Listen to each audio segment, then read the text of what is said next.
तो चलिए, I think ये कांग्रेस के रिलेटेड दूसरा सेशन है हमारा, और आज कांग्रेस वाली टॉपिक आपकी समाप्त हो जाएगी।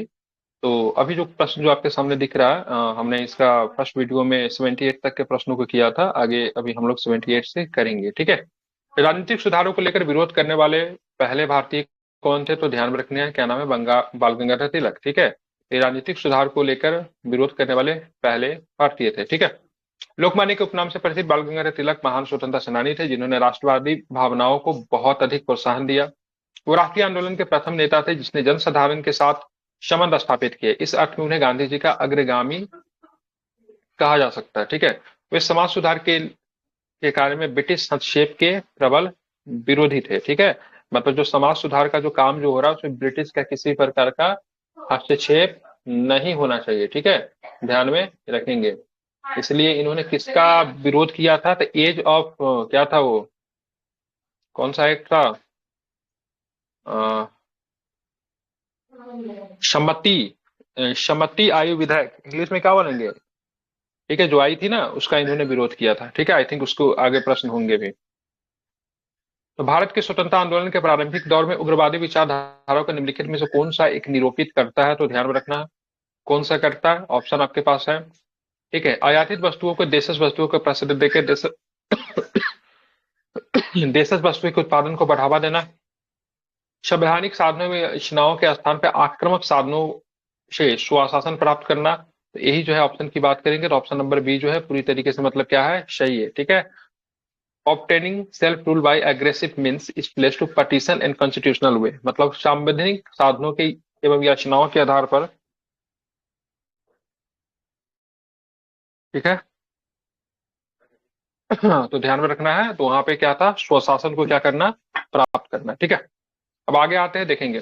लॉर्ड कर्जन द्वारा 1905 में बंगाल विभाजन के विरोध में कांग्रेस द्वारा चलाया गया स्वदेशी आंदोलन अंग्रेजी हुकूमत के खिलाफ प्रथम व्यापक आंदोलन था। बंग भंग विरोधी स्वदेशी आंदोलन को चलाने के तरीकों के लेकर कांग्रेस के उदारवादी तथा उग्रवादी विचारधारा के नेताओं के बीच में तीव्र मतभेद उत्पन्न हो गया, जिसके कारण 1907 में रासबिहारी घोष की अध्यक्षता में हुए सूरत अधिवेशन में कांग्रेस के दो टुकड़े में बट गए, जहां गोखले सुरेंद्र नाथ बनर्जी नरौजी उग्रवादी नेता थे, ठीक है, ध्यान में रखना है। अब दिक्कत की बात क्या है ना, 1915 के बाद ना, 1915 के आसपास देखोगे तो इन सारे ही नेताओं का देहांत हो जाता है, ठीक है। इसमें गोखले साहब भी थे, सुरेंद्र नाथ बनर्जी भी थे, और साथ में नरौजी साहब भी थे। तो ये सारे उदारवादी नेता का आप देखोगे 15-16 के आसपास जो देहांत हो जाता है, मतलब 20 से पहले तो ये तय हो जाता है से भाई साहब, सो लखनऊ सेशन में आप देखोगे तो आगे चल के उग्रवादी और नरमवादी दोनों के दोनों का मिलन तय हो जाता है, ठीक है। जहां तक मुझे ध्यान है, सुरेंद्र नाथ बनर्जी का देहांत तो 15 से पहले ही हो गया था, एक बार जरा चेक कर लेना। नरौजी जी का भी हो गया था। गोखले जी का 16-17 के आसपास हुआ होगा, एक बार चेक करना तीनों नेताओं का देहांत कब हुआ था, क्योंकि जब तीनों नेता का जब देहांत होता है, तो नरम और गर्म के बीच में मेल मिलाप भी होना मतलब क्या हो जाता है, पॉसिबल हो जाता है, ठीक है। दोनों के बीच में जो मतभेद जो था, सबसे बड़े तीन नेता ही थे, गोखले थे, सुरेंद्र नाथ बनर्जी साहब थे, और साथ में नरौजी साहब थे, ठीक है। इन्होंने मतलब क्या किया था, संवैधानिक और शांतिपूर्ण साधनों द्वारा सरकार के सुधारों की मांग करने के समर्थक थे। जबकि तिलक, लाला लाजपत राय, बिपिन चंद्र पाल, अरविंद घोष जैसे उग्रवादी विचारधारा के नेता संवैधानिक स्थानों में योजनाओं के स्थान पर आक्रामक साधनों से स्वराज प्राप्त करने के क्या थे, समर्थक थे, ठीक है। ध्यान में रखना। 1908 में 6 वर्ष की कारावास की सजा स्वतंत्रता संग्राम के लिए किस उग्रवादी नेता को दी गई? तो उनका नाम था मांडले साहब था, ठीक है। इनको 6 वर्ष की सजा मिल गई थी, 6 से लेकर 14 तक थे ये। बाल गंगाधर तिलक ने महाराष्ट्र में ग्रामपंथी आंदोलनों का नेतृत्व किया। तिलक ने मराठा, जो कि अंग्रेजी में थी, और ये साप्ताहिक आती थी, ठीक है। अगर पूछा जाएगा मराठा अखबार जो थी कैसी थी, साप्ताहिक थी, ठीक है। केसरी की बात करेंगे, मराठी में जो थी ये दैनिक आती थी। पत्रिका का संपादन किया। 1905 के बंगाल विभाजन थे और भारत में क्रांतिकारी उग्रवाद की शुरुआत हुई। सरकारी अफसरों पर बम से हमले हुए। भारतीय संघर्ष में आतंकवाद का प्रवेश पर तिलक ने एक लेख माला लिखी, इसके लिए राजद्रोह का मुकदमा चलाया गया। 1908 में उन्हें कितने वर्ष की कैद हो गई? 6 वर्ष का। किस जेल में रखा गया था तिलक को? तो क्या बताएंगे? मानने। मांडले जेल में इनको रखा गया था, ठीक है। निम्नलिखित में से कौन से उदारवादी नहीं थे? ठीक है, तो कौन सा उदारवादी नहीं था? तो तिलक की बात करेंगे, वो उदारवादी नहीं थे, ठीक है। आगे चलते हैं। बताना है आपको, महाराष्ट्र में गणपति पर्व का श्री गणेश किसने किया था? तो बाल गंगाधर तिलक जी ने, ठीक है। अब यहाँ पे दो चीजें आपको ध्यान में रखना है, ठीक है। बाल गंगाधर तिलक प्रथम राष्ट्रवादी नेता थे, जिन्होंने जनता से निकट संबंध स्थापित करने का प्रयत्न किया, और इसी दृष्टि को गांधी जी का अग्रगामी भी कहते हैं। इस उद्देश्य से उन्होंने अखाड़े, लाठी क्लब, गो हत्या विरोधी सभाएं भी स्थापित की। ठीक है, ध्यान में रखना। शिवाजी महोत्सव कब शुरू किया गया था? 1895 में शुरू किया गया था। गणपति उत्सव कब शुरू किया गया था? तो 1893 में शुरू किया गया था। ठीक है, तो दो उत्सव इनके द्वारा शुरू किया गया, 1893 में और 1895 में। ठीक है, ताकि जनता में राष्ट्र सेवा की भावना जगे। उन्होंने अपने विचारों के प्रसार के लिए दो समाचार पत्र, अंग्रेजी में मराठा था और मराठी में केसरी, का संपादन किया। इसी प्रकार तिलक प्रथम कांग्रेसी नेता थे जो देश के लिए कई बार जेल भी गए। वैलेंटाइन सिरोल ने उनको क्या कहा था? भारतीय अशांति का जनक कहा था। ठीक है, ध्यान रखना, भारतीय अशांति का जनक कहा था। उन्हें लोग लोकमान्य या फिर भारत का बेताज बादशाह कहा करते थे। 1916 में उन्होंने होम रूल आंदोलन चलाया। आर्टिक होम द आर्यन, ठीक है, और गीता रहस्य, इनकी दो प्रमुख पुस्तकें हैं, इनको भी आपको ध्यान में रखना। गीता रहस्य तो उन्होंने मांडले जेल में ही लिखी थी। निम्नलिखित में से किसने महाराष्ट्र में गणपति उत्सव का ऐसा कायाकल्प किया कि एक राष्ट्रीय उत्सव हो गया? और उसका स्वरूप की बात करेंगे तो राजनीतिक हो गया। तो किसने किया था? तो बाल गंगाधर तिलक ने। अब आते हैं, भारतीय समाज को एकत्रित करना तथा जनता में देश प्रेम की भावनाओं को प्रेरित करने के लिए निम्नलिखित में से किसने गणेश चतुर्थी तथा शिवाजी त्योहार को मनाना प्रारंभ किया? तो क्या बताएंगे? तो बाल गंगाधर तिलक। किसने रूढ़िवादी हिंदू भावना का लाभ उठाने के उद्देश्य से शिवाजी एवं गणेश उत्सवों को बढ़ाया? तो क्या बताएंगे? तो बाल गंगाधर तिलक। ठीक है, शिवाजी उत्सव का साल क्या बताया? शिवाजी उत्सव का क्या बताओगे? 1895। और क्या नाम है? गणपति उत्सव की बात करेंगे तो गणपति उत्सव की बात करेंगे, बिल्कुल, हाँ। किसने भारतीय राष्ट्रीय कांग्रेस पर प्रार्थना, याचना तथा विरोध की राजनीति करने का आरोप लगाया? ठीक है, तो किसने? तिलक महोदय ने। वर्ष 1906 के मध्य उग्रवादी राष्ट्रवादी विचारधारा को एक अनुकूल राजनीतिक वातावरण प्राप्त हुआ। रीजन क्या था? बंगाल का विभाजन, स्वदेशी मूवमेंट। तिलक के अलावा उग्र राष्ट्रवाद के दूसरे महत्वपूर्ण नेता बिपिन चंद्र पाल, अरविंद घोष, लाला लाजपत राय थे। उनका मत था कि भारतीयों की मुक्ति स्वयं अपने प्रयासों से प्राप्त करनी होगी। उन्हें अपने पतित स्थिति से उबरने के प्रयत्न करने होंगे। तिलक ने नरम पद्धतियों पर सरकार से प्रार्थना, याचना तथा विरोध की राजनीति का आरोप लगाया। इसे राजनीतिक भिक्षावृत्ति भी कहा। क्या कहा? तो तिलक ने बोला था, ये तिलक जी बोले थे, सॉरी, ये राजनीतिक भिक्षावृत्ति है। ठीक है, अब यहाँ पे ध्यान रखेंगे, भारतीय राष्ट्रीय कांग्रेस को किसने भीख मांगने वाली, ठीक है, बेगिंग इंस्टीट्यूट कहा था। तो बेगिंग इंस्टीट्यूट की बात तिलक ने कहा था। कहीं कहीं इसका उत्तर जो है ना, भीख मांगने वाली संस्था, एक दो जगह पे तिलक के अलावा इनसे भी लेता है। क्या नाम है उनका? मैं भूल रहा हूँ। तिलक के अलावा ना बेगिंग इंस्टीट्यूट की बात करेंगे, भीख मांगने वाली संस्था, अरविंद घोष भी या फिर कोई भी दे देता है कभी कभी। ठीक है, लेकिन तिलक का ये। ठीक है, चलिए आओ, इसलिए भी गलत नहीं हुआ, यूपीपीसीएस यूपी लोअर में दोनों प्रश्न पूछा हुआ। ध्यान रखें, किसने कांग्रेस पर अनुनय, विनिमय तथा विरोध की राजनीति करने का आरोप लगाया? तो ध्यान में रखना है, तिलक ने। कांग्रेस की प्रार्थना और याचिका की नीति अतंतुगत्वा समाप्त हो गई। ठीक है, किसने कहा था? तो किसके नेतृत्व में थे? बाल गंगाधर तिलक के नेतृत्व में। हालांकि इतने वरिष्ठ नेता होने के बाद भी कांग्रेस के कभी अध्यक्ष नहीं रहे थे तिलक जी। ठीक है, तो ये भी ध्यान में रखना, बहुत बड़े नेता थे डेट टाइम की, कंटेम्प्रोरी इंडिया की, 1920 तक तो बहुत बड़े नेता थे। जिस दिन असहयोग आंदोलन की शुरुआत होती है उसी दिन तिलक महोदय का देहांत भी होता है। ठीक है, इसलिए आप देखोगे असहयोग आंदोलन के लिए जो फंड जो था उसके लिए तिलक को स्थापित किया गया था। तिलक कोष। तो आप लोग ये बताओ, तिलक कोष में बिहार से कितने पैसे आए थे तिलक कोष में? अब बिहार को कितना टारगेट दिया गया है तिलक कोष में असहयोग आंदोलन चलाने के लिए? बिहार को कितना पैसा देना है? ठीक है, आया था कितना वो भी चेक करके बताइए। ठीक है, एग्जैक्ट डाटा प्रश्न पूछा हुआ है। ठीक है, याद है क्या किसी को? सर एक बार रिपीट कीजिएगा। 9 लाख तक का टारगेट दिया गया था और 7 तक बिहार को कितना टारगेट दिया गया है? तिलक कोष में आपको इतना पैसा रखना है। अब बिहार से कितने पैसे तिलक कोष में गए थे? ठीक है, मतलब हर स्टेट को, हर प्रांत को, जहां पे कांग्रेस थी सब प्रांत को टारगेट दिया गया था से आप ना इस फंड में, मतलब असहयोग आंदोलन चलाने के लिए क्या चाहिए? फंड चाहिए। तो उसी को फंड का नाम दिया गया था तिलक कोष। तो हर प्रांत से क्या होता था? तिलक कोष में पैसा आती थी। तो बिहार को भी बोला गया था आपको इतना पैसा तिलक कोष में देना, लेकिन बिहार टारगेट को पूरा नहीं कर पाया था। ठीक है, तो बताओ कितना था? गरम दल के अभ्युदय ने कांग्रेस की नीति और रणनीति में क्रांतिकारी परिवर्तन किया। इसके नेता बाल गंगाधर तिलक, लाला लाजपत राय, बिपिन चंद्र पाल, जो लाल पाल बाल के नाम से विख्यात थे। तिलक ने केसरी तथा बिपिन चंद्र पाल ने अपने समाचार पत्र न्यू इंडिया, ठीक है, ध्यान रखना है। तो तिलक केसरी, बिपिन चंद्र पाल की बात करेंगे, न्यू इंडिया में निरंतर अपने विचारों का प्रचार करते रहे। इस दल ने तिलक के नेतृत्व में कांग्रेस की याचना व भिक्षावृत्ति का घोर विरोध किया। तिलक का नारा था, स्वराज हमारा जन्मसिद्ध अधिकार है और इसमें लेकर ही रहूंगा। ठीक है, इसका स्रोत जो है एलपी शर्मा की किताब है।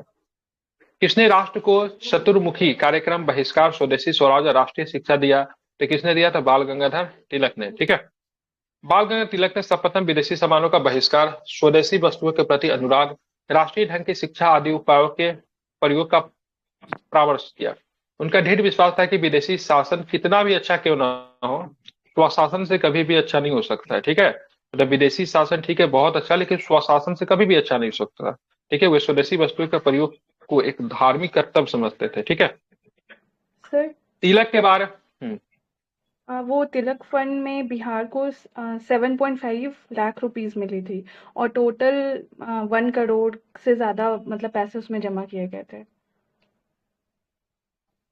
1 करोड़ से ज्यादा तो तिलक कोष में जमा हो गया था। बिहार से 7,37,38,000 7.5 लाख। के आसपास मिला था। हाँ हाँ, साढ़े पूरा पूरा सात साढ़े लाख 7 लाख है। ठीक है, लेकिन हाँ। बिहार को टारगेट टारगेट ज्यादा नौ दिया लाख गया के था। करीब मिला था। ठीक है, बिहार टारगेट को अचीव नहीं कर पाया था। ठीक है, कैसा? और टोटल तिलक कोष में जो टारगेट जो था ना 1 करोड़ का, वो तिलक कोष का टोटल टारगेट अचीव हो गया था। ठीक है, बताओ, सहयोग आंदोलन को तिलक चलाने के लिए जो फंड में फंड आया था। चाहिए वो हो चुका था। और बिहार को ध्यान में रखना, 7.5 लाख के अप्रोक्स गया होगा बिहार से। ठीक है, हम्म। टारगेट जैसा आप बता रहे 9 लाख कुछ का मिला था। ठीक है, एग्जैक्ट डाटा तो मुझे भी ध्यान में नहीं है। तिलक के बारे में एक कथन सही बताए। ठीक है, कांग्रेस के सभापति बनने में असफल रहे। ठीक है, वो कांग्रेस के कभी भी he fail to become the president of Congress. ठीक है, वो कभी भी कांग्रेस के सभापति नहीं बने थे। ठीक है, भारतीय राष्ट्रीय कांग्रेस के प्रमुख नेताओं में तिलक एकमात्र नेता थे जो कभी कांग्रेस के अध्यक्ष नहीं बने, इसलिए उन्हें अभागा राजनीतिक भी कहा जाता है। अभागा राजनीतिज्ञ भी। तिलक सांप्रदायिकता के समर्थक नहीं थे, लेकिन उनके द्वारा शिवाजी महोत्सव, गणपति उत्सव की शुरुआत, मराठा और केसरी पत्रिकाओं के माध्यम से हिंदुओं के लिए दिए गए भाषण आदि के कारण उन्हें सांप्रदायिकता की दृष्टि नहीं किया, बल्कि जन जागृति के लिए किया था। ठीक है, हिंदुओं के प्रति उनका जो झुकाव जो था, जैसा आप बोलोगे शिवाजी उत्सव शुरू करना, आप देखोगे ऐसे गणपति उत्सव शुरू करना, या फिर उन्होंने गौ हत्या प्रतिबंधित सभा वगैरह जो आयोजन जो किया था, तो आपको लगता है सही टेंट क्या बोलते हैं टुवार्ड्स हिंदुइज्म, मतलब उनका झुकाव था हिंदुइज्म की तरह। लेकिन उन्होंने मतलब ठीक है कभी भी सांप्रदायिकता की राजनीति नहीं की। मतलब उनका जो ये पर्पस जो था जन जागृति के लिए करना था, नहीं कि मतलब सांप्रदायिकता को बढ़ावा देने के लिए। ठीक है, अब तिलक की जिस दिन मृत्यु हुई थी, उस दिन असहयोग आंदोलन का क्या था, आपका पहला ही दिन था। वह अंग्रेजों द्वारा किसी भी सामाजिक परिवर्तन को मानने के लिए तैयार नहीं थे, बल्कि जनता के द्वारा परिवर्तन चाहते थे। ध्यान रखना, इसलिए आप देखोगे महालवारी जी के द्वारा लाया जाता है सम्मति आयु विधेयक अधिनियम, जिसमें उम्र बढ़ाकर आई थिंक 14 और 18 आई थिंक की जाती है। 16 था कितना, 14 या 18 था ना। ठीक है, तो उनका इन्होंने विरोध किया था।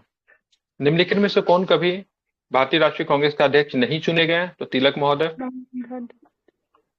अब चलते आगे देखते हैं। Who one among the following statement regarding बाल Gangadhar Tilak is not correct? निम्नलिखित कथनों में से कौन सा बाल गंगाधर तिलक के संबंध में सही नहीं है? उन्होंने आर्यों के उत्तर ध्रुवीय आवास के सिद्धांत का प्रतिपादन किया, जिसको बोलते हैं आर्कटिक फॉर्म थ्योरी। तो बिल्कुल आर्कटिक फॉर्म थ्योरी की बात करेंगे तो तिलक भी चाहिए था। उन्होंने गोवध विरोधी सभा की स्थापना की। ठीक है, एंटी टॉ किलिंग सोसाइटी बिल्कुल उन्होंने किया था। उन्होंने पूना में होम रूल की शुरुआत की थी। ठीक है, ध्यान रखना ये भी ठीक है। उन्होंने सम्मति आयु विधायक का सम्मति किया था। ठीक है, एज ऑफ कंसेंट बिल का इन्होंने समर्थन नहीं किया था, विरोध किया था। ठीक है, जो कि मैं कई बार कह रहा हूँ। ठीक है, एज ऑफ सम्मति आयु क्या सर 1891 में साइंस आई का थी। है पीडीएफ, साइंस का पीडीएफ थोड़ा इसका चाहिए था। साइंस हमने मना किया था इसका पढ़ने के लिए, डाला हुआ, लेकिन इसका साइंस बीपीएससी के हिसाब से ठीक नहीं है। ठीक है, ग्रुप में डाला हुआ, चेक कर लीजिए। बाल गंगाधर तिलक का जन्म की बात करें 23 जुलाई 1856 को रत्नागिरी में हुआ था। निम्नलिखित में आर्यों के उत्तर ध्रुवीय आवास का मतलब आर्कटिक फॉर्म थ्योरी जो था इन्होंने दिया था। गोवध विरोधी समाज की स्थापना की थी तथा पूना में होम रूल की स्थापना की थी। ठीक है, हालांकि एक्चुअली में पूना में नहीं हुआ था, ये हुआ था आपका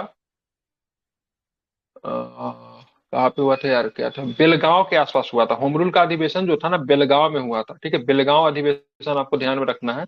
अब पूना में इनका होम रूल था। सारा महाराष्ट्र ही आता था, लेकिन बॉम्बे इनके होम रूल में शामिल नहीं था। और जब एज ऑफ कंसेंट बिल आती है 1891 में, तो इनका ये विरोध करते थे, क्योंकि इनका मानना था सामाजिक कार्य में ब्रिटिश हस्तक्षेप न करे तो ज्यादा बेटर है। ठीक है, ध्यान में पारसी समाज सुधारक थे ना, जिनका नाम क्या, महालवारी, क्या नाम था, महालवारी नहीं यार, बीएम महालवा। हाँ हाँ ठीक है, उनके सहयोग से मतलब वो लाया गया था। उनका बड़ा योगदान था उसमें, 1891 में आया था। तो उनका इन्होंने विरोध किया था। ठीक है, इसमें आप बताओ एज ऑफ कंसेंट में लड़कियों की कंसेंट की आयु क्या थी? कंसेंट का मतलब क्या होता है? सम्मति 12 होता है। ठीक है, अगर नहीं 12 से ज्यादा किया गया था, 16 किया गया। 16 तो नहीं होगा। ठीक है, एक बार चेक कर लो। ठीक है, 12 है, ठीक है फिर 10 से 12 किया गया था। 10 से 12, ठीक है, हाँ 10 to 12, ठीक है। तो वो कंसेंट था, ठीक है, मतलब कम से कम कंसेंट होना चाहिए किसी भी रिलेशन के लिए 12 साल, ठीक है। निम्नलिखित प्रश्नों में दो कथन है, कथन एक, कथन दो, इन दोनों कथनों का सावधानी पूर्वक परीक्षण कीजिए और इस प्रश्न का उत्तर नीचे दिए गए कूट की सहायता से चुनिए। बताना है आपको, बाल गंगाधर तिलक ने राष्ट्रवाद की भावना को जन सामान्य के बीच में विस्तारित करने का प्रयास किया, बिल्कुल किया था। बताना, तिलक ने दक्कन में अकाल पीड़ितों की लोगों की सहायता के लिए स्वयंसेवकों का एक दल भी संगठित किया था, ठीक है। तो ध्यान रखना, इसका आंसर क्या है, बी। दोनों स्टेटमेंट की बात करेंगे, सही है, ठीक है। क्योंकि क्या होता है, दक्कन में क्या होता है ना, अकाल पड़ता है, ठीक है, क्या पड़ता है, अकाल पड़ता है। तो वहां पे इन्होंने स्वयंसेवकों के दल को भी संगठित किया था, ठीक है। बाल गंगाधर तिलक गरम दल के एक महत्वपूर्ण नेता थे। उन्होंने अंग्रेजी में मराठा, ये मराठा जो थी अंग्रेजी में साप्ताहिक थी, ठीक है। अब मराठी जो थी, ध्यान में रखना है, मराठी में जो केसरी जो थी दैनिक थी, ठीक है। 1881 में केसरी का संपादन करने लगे और इस पत्र के माध्यम से उन्होंने राष्ट्रवाद की भावना को जन सामान्य में प्रचारित किया। 1895 ईस्वी में उन्होंने शिवाजी उत्सव का प्रारंभ किया। 1893 में गणपति उत्सव था। इसका उद्देश्य नवयुवकों में राष्ट्रवाद की भावना को पैदा करना था। उन्होंने धर्म का राजनीतिक अस्त्र के रूप में प्रयोग किया, इसके साथ ही सामाजिक सेवा में भी योगदान दिया। 1896-97 में दक्कन अकाल पीड़ितों के स्वयंसेवकों के दल को भी इन्होंने संगठित किया था। बाल गंगाधर तिलक सांप्रदायिकतावादी थे, मतलब कम्युनिस्ट थे, तो नहीं, ऐसा तो नहीं था। उन्होंने धर्म का राजनीतिक अस्त्र के रूप में प्रयोग किया, ठीक है। तो ये सेकेंड वाला ऑप्शन की बात करेंगे, सही है। धर्म को राजनीतिक अस्त्र के रूप में प्रयोग तो किया था, धर्म का राजनीतिकरण किया था, लेकिन वो सांप्रदायिक नहीं थे, ध्यान में ये रखना है। बताना, बाल गंगाधर तिलक के बारे में निम्नलिखित में से कौन सा कथन सही नहीं है, ठीक है। उन्होंने पूना में न्यू इंग्लिश स्कूल आरंभ किए। उन्होंने शिवाजी जयंती को मनाने के लिए श्री शिवाजी फंड कमेटी की स्थापना की। उन्होंने स्वावलंबन के पंथ का उपदेश दिया, ठीक है। सेल्फ रिलायंस होता है, ध्यान में रखना है। उन्होंने गणे उन्होंने गणेश जी की घरेलू उपासना को सर्वाधिक समारोह में बल दिया, ठीक है। ये सारे ही मुझे सही लग रहे हैं, देख लेता हूँ आंसर क्या है। बाल गंगाधर तिलक ने 1890 में पुणे में नवीन इंग्लिश विद्यालय की स्थापना की। न्यू इंग्लिश स्कूल था। 1800 में गणपति उत्सव, 1895 में शिवाजी महोत्सव का आरंभ किया ताकि जनता में राष्ट्र सेवा की भावना जागृत हो। तिलक जी ने स्वावलंबन पथ का उपदेश दिया। आयोग ने इस पर स्टार दिया, मतलब पता ही नहीं है, ठीक है। सारे ही ऑप्शन की बात करेंगे, ये सही है, ठीक है। निम्नलिखित में से किस राष्ट्रवादी नेता को राजनीति में अतिवादी, सामाजिक विषय में रूढ़िवादी बताया गया है, ठीक है। मतलब ध्यान में रखना है यहाँ पे, मतलब यहाँ पे एक्सट्रीमिस्ट की बात, मतलब एक्सट्रीमिस्ट लीडर की बात करेंगे। Politics and conservative in social subject, ठीक है। तो मतलब वो थोड़ा उनका जो था सोच जो था ना, कंजर्वेटिव माइंडेड था। वो किसी प्रकार का बहुत ज्यादा सामाजिक परिवर्तन में विश्वास नहीं रखते थे। उनका मानना था अगर सामाजिक परिवर्तन अगर हो रहा है तो स्वावलंबन का मतलब होता है सेल्फ रेसिलेंस, ठीक है। जैसे कि मान लीजिए अगर आपको पानी पीना है ना, तो खुद से जाके एक गिलास जाके पानी ले लीजिए, किसी दूसरे को मत बोलिए वो आपको पानी ला के दे, समझ रहे हैं ना। चलिए, तो यहाँ पे इसका आंसर बाल गंगाधर तिलक होंगे, ठीक है। हाँ बिल्कुल, क्योंकि बाल गंगाधर तिलक जो थे वो समाज सुधार के पक्ष में तो थे, लेकिन वो ये चाहते थे समाज सुधार क्या हो, समाज के लोगों के द्वारा हो, न कि मतलब ब्रिटिश इसके लिए नियम बनाए, ठीक है। मतलब समाज सुधार के पक्ष में और सरकारी नीतियों के खिलाफ थे, ठीक है। ऐसा नहीं थे जो समाज सुधार के समर्थक नहीं थे, लेकिन सरकारी नीतियों के क्या थे, विरोधी थे। बाल गंगाधर तिलक को प्राय राजनीति में उग्रवादी किंतु सामाजिक सुधारों में नर्म दलीय व्यक्ति माना जाता है। उन्होंने सम्मति आयु विधेयक 1891 का विरोध किया। ये विधेयक सम्मति से सहवास करने की न्यूनतम आयु, ठीक है, 10 से बढ़कर मतलब 12 वर्ष करने से संबंधित था, ठीक है। पता, निम्नलिखित में से किसने सर्वप्रथम स्वराज शब्द का प्रयोग राजनीतिक अर्थों में किया था। हिंदी को राष्ट्रीय भाषा के रूप में स्वीकार किया था। तो कौन थे हिंदी को राष्ट्रीय भाषा के रूप में स्वीकार करने वाले, बाल गंगाधर तिलक, ठीक है। बिल्कुल ठीक है, मतलब ध्यान में रखना है, मतलब ही accepted Hindi as the national language of India. Bharat में उग्रवाद की मशाल जलाने का श्रेय बाल गंगाधर तिलक को दिया जाता है। उन्होंने ही स्वराज, स्वदेशी और एवं बहिष्कार का समर्थन का नारा दिया। उन्होंने राष्ट्रीय चेतना की जागृति के लिए पाश्चात्य शिक्षा एवं संस्कृति को श्रेष्ठ अपनी शिक्षा एवं संस्कृति को माना। स्वराज के राजनीतिक अर्थों के रूप में प्रयोग एवं एक राष्ट्र के सिद्धांत के प्रचार के लिए हिंदी भाषा को राष्ट्रभाषा के रूप में स्वीकार करने पर बल दिया। स्वराज हमारा जन्मसिद्ध अधिकार है, मैं इससे लेकर ही रहूंगा, प्रसिद्ध नारा की बात करेंगे तो इन्होंने ही दिया था। स्वराज शब्द का सर्वप्रथम प्रयोग किसने किया था, ध्यान, स्वराज शब्द का प्रयोग सर्वप्रथम, ध्यान में रखिएगा, यहाँ पे दिक्कत हो सकता है। स्वराज शब्द को समझाने के काम तो इन्होंने भी किया था, क्या नाम है, तो स्वामी दयानंद सरस्वती जी ने कहा था, हालांकि उनका स्वराज जो था थोड़ा डिफरेंट था, ठीक है। राजनीतिक अर्थों में उन्होंने स्वराज का प्रयोग नहीं किया था, लेकिन उन्होंने राजनीतिक अर्थों में स्वराज का प्रयोग करने वाले ये थे, ठीक है, ध्यान में रखना है। तो स्वामी दयानंद सरस्वती जी ने स्वराज शब्द का प्रयोग किया था, लेकिन यहाँ पे आप देखो एनडीए का क्वेश्चन है और यहाँ पे इसका नहीं है ऑप्शन में, क्या बोलते हैं, दयानंद सरस्वती, तो आप इसको तिलक कर सकते हो, ठीक है। स्वराज मेरा, ठीक है, Swaraj is my birth it and I shall have it, ठीक है, मतलब स्वराज मेरा जन्मसिद्ध अधिकार है और मैं इसे लेकर ही रहूंगा। तो किसने, तिलक जी ने किया था, ठीक है। अब आते हैं आगे के प्रश्नों को भी देखेंगे, ठीक है। राष्ट्रीय शिक्षा किसकी परियोजना थी, ठीक है। National education was project of किनका था, तो ध्यान में एक्सट्रीमिस्ट का था, ठीक है, ध्यान में, मतलब वो नहीं चाहते थे सब भाई साहब जो ब्रिटिश एजुकेशन जो है वो भारतीयों को मिले, ठीक है, मतलब हमारा एक अपना एक क्या होना चाहिए, तो हमारा नेशनल एजुकेशन होना चाहिए। स्वदेशी और बहिष्कार के दौरान उग्रवादियों के प्रयासों से राष्ट्रीय शिक्षा की शुरुआत हुई। रविन्द्रनाथ टैगोर के शांति निकेतन से प्रेरणा लेकर कलकत्ता में नेशनल कॉलेज खोला गया, ठीक है। तो नेशनल कॉलेज खोलने में लाला लाजपत राय जी का बड़ा योगदान था, ठीक है।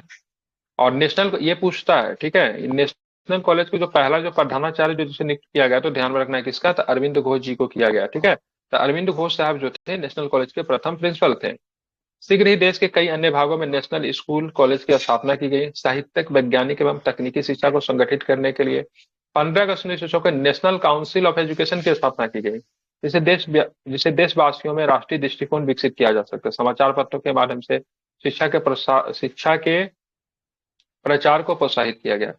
पत्रकार का कर्तव्य का निर्वहन करते हुए जेल जाने वाला प्रथम भारतीय कौन थे, ठीक है।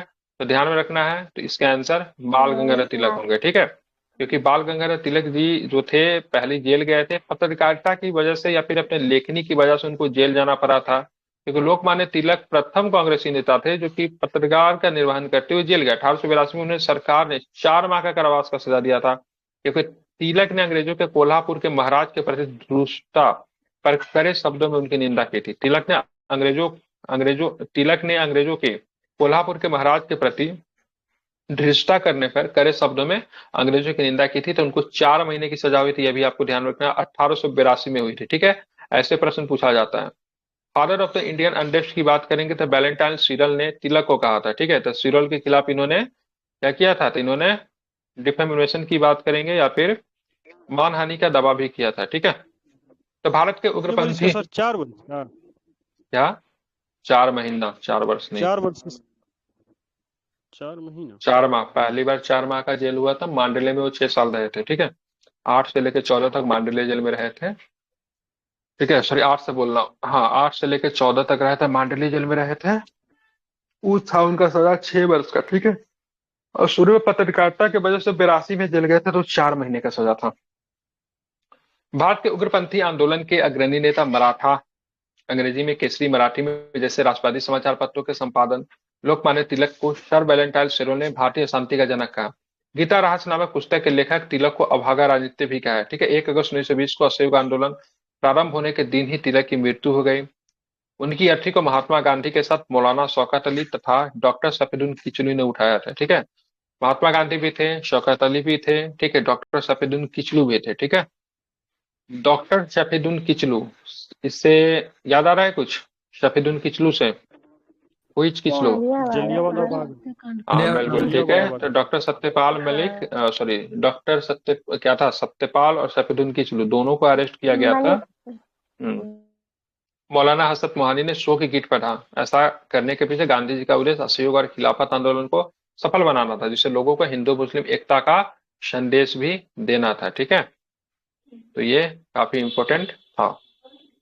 बताना भारतीय असंतोष के पिता के रूप में बाल गंगाधर तिलक को किसने कहा था, तो ध्यान रखेंगे वैलेंटाइन सिरोल।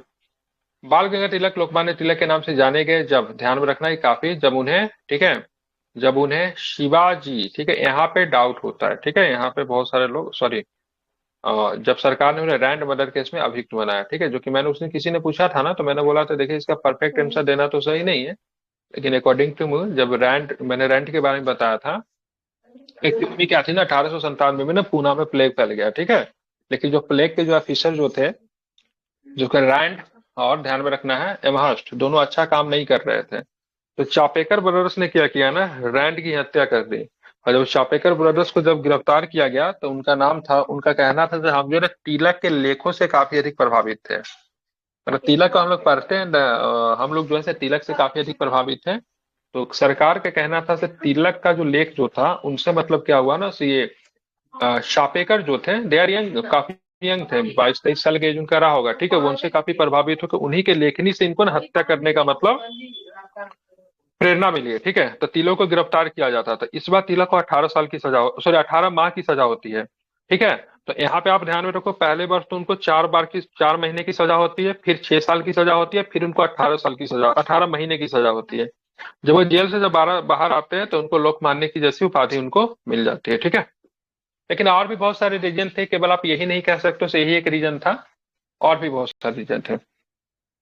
बाल गंगाधर तिलक पर 1897 में 2 अंग्रेज है, रैंड और, ठीक है, एमहर्स्ट की हत्या है तो चापेकर बंधुओं को उकसाने के लिए 18 माह के कड़े कारावास का दंड दिया गया। इस मुकदमे और सजा के कारण लोगों के द्वारा लोकमान्य की उपाधि में, ठीक है।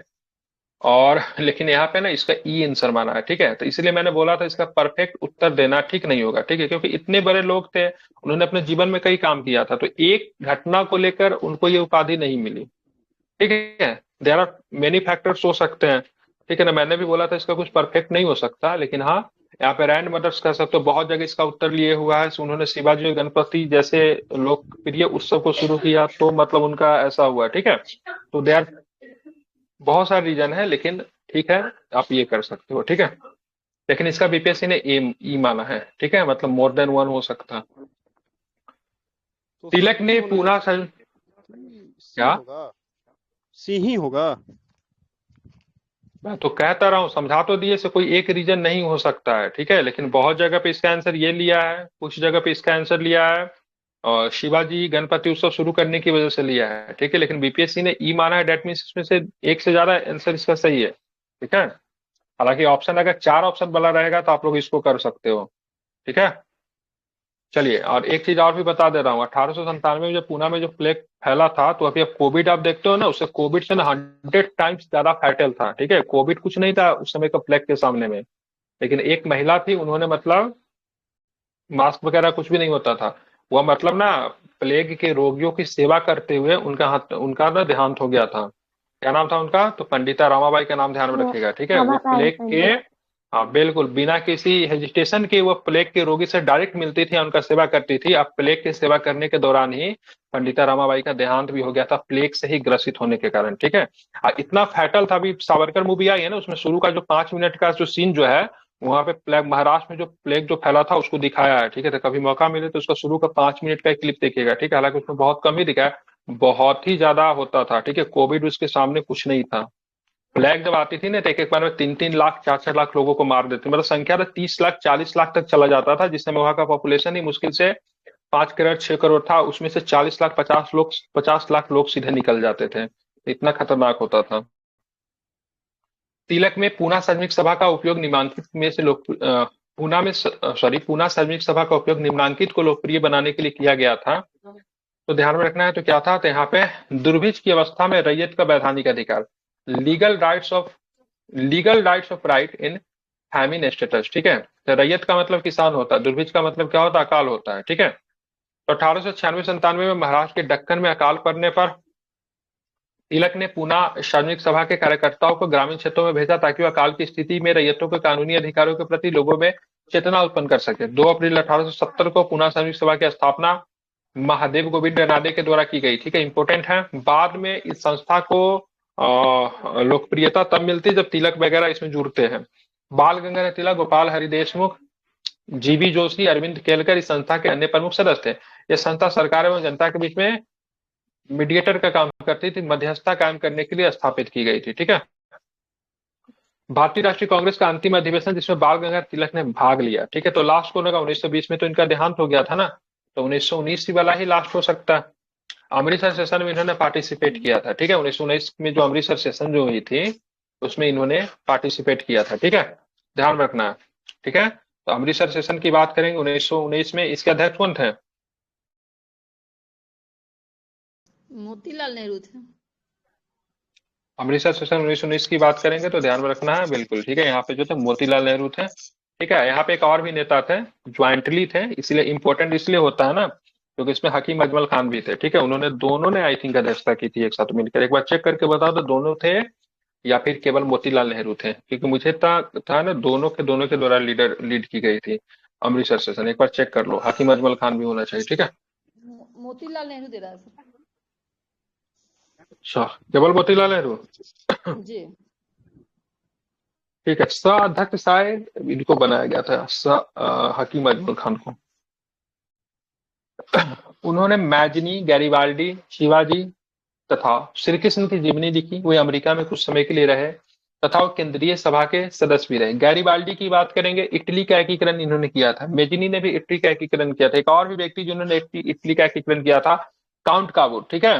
Count Mazzini काबूर। को इटली के एकीकरण का प्रमुख नेता माना जाता है, गैरिबाल्डी को इटली के एकीकरण का तलवार कहते हैं, ठीक है। शिवाजी तथा श्री कृष्ण की जीवनी लिखी, अमेरिका में कुछ समय के लिए रहे तथा केंद्रीय सभा के अध्यक्ष भी निर्वाचित हुए थे। तो कौन थे, तो ध्यान रखेगा, लाला साहब, ठीक है, लाला लाजपत, ठीक है।